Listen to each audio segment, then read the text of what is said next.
দর্শক, পাশাপাশি খোমেনি কালকে একটি বক্তব্য দিয়েছেন জাতির উদ্দেশ্যে।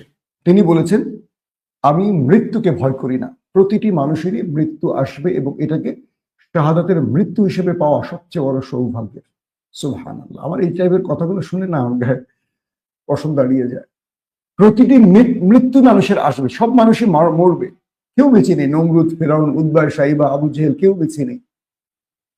তারা কি জানতো না তারা মারা যাবে? জানতো, কিন্তু অকাম কুকাম তো তারা সবই করতো। তো এই মুহূর্তে যেটি হচ্ছে যে ইমাম খোমেনি তার জনগণকে বলছেন, মৃত্যু অবধারিত, কিন্তু শাহাদাতের মৃত্যু প্রতিটি মানুষের ভাগ্যে জোটে না। যদি আমার ভাগ্যে জোটে, এটাকে কবুল করতে আমি চাই।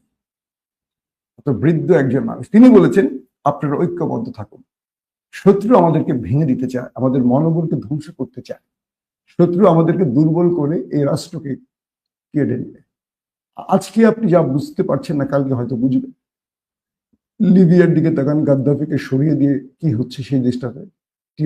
কি বলে, ইয়েমেনের দিকে তাকান, মিশরের দিকে তাকান। আমরা অনেক সময় বুঝি না, যে আমাদের জন্য আসলে ভালো কে। আমরা লোভে পড়ি, আমরা মোহে পড়ি, আমরা দল কানা হই, আমরা নিজের দেশ বা জাতির ভাগ্য নিয়ে চিন্তা করি না, ব্যক্তিগত চিন্তা করি। নতুবা আওয়ামী লীগ 15 বছর থাকতে পারে ক্ষমতায়। ভাই, আওয়ামী লীগের যারা আমার ভিডিও দেখছেন, কষ্ট নেবেন না, একটা বাক্যে বলেন, এই দেশের মানুষকে গুম করা, খুন করা, ক্রস ফায়ার করা, এটা আপনারা মানবেন? মানতে পারেন? এতগুলো ছাত্রকে হত্যা মানা যায়? এখানে আওয়ামী লীগের ছেলেরা মারা যায়নি? আপনারা বলেন মারা গেছে। আমি আবার বলবো, যারা আওয়ামী লীগের নিরীহ ভাইরা আছেন, যারা অত্যাচার নির্যাতন করেননি, যারা হয়তো আওয়ামী লীগকে ভালোবাসেন, ভোট দেন বঙ্গবন্ধু শেখ মুজিবুর রহমানের জন্য বা 71-এর সপক্ষের দল হিসেবে, আমি তাদের পক্ষের মান। কিন্তু যারা বিগত 15-16 বছর অপরাজনীতি করেছেন, লুটপাটের রাজনীতি করেছেন, হত্যার রাজনীতি করেছেন, তাদের বিচার অবশ্যই চাই। যদি কাজটি বিএনপি করে, জামাত করে, আমি তাদেরও বিচার চাই।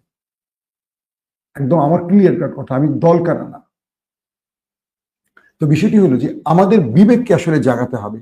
তো খোমেনির এই বক্তব্যটি বলছে যে ইরানের ভেতরে বিদ্রোহী গ্রুপ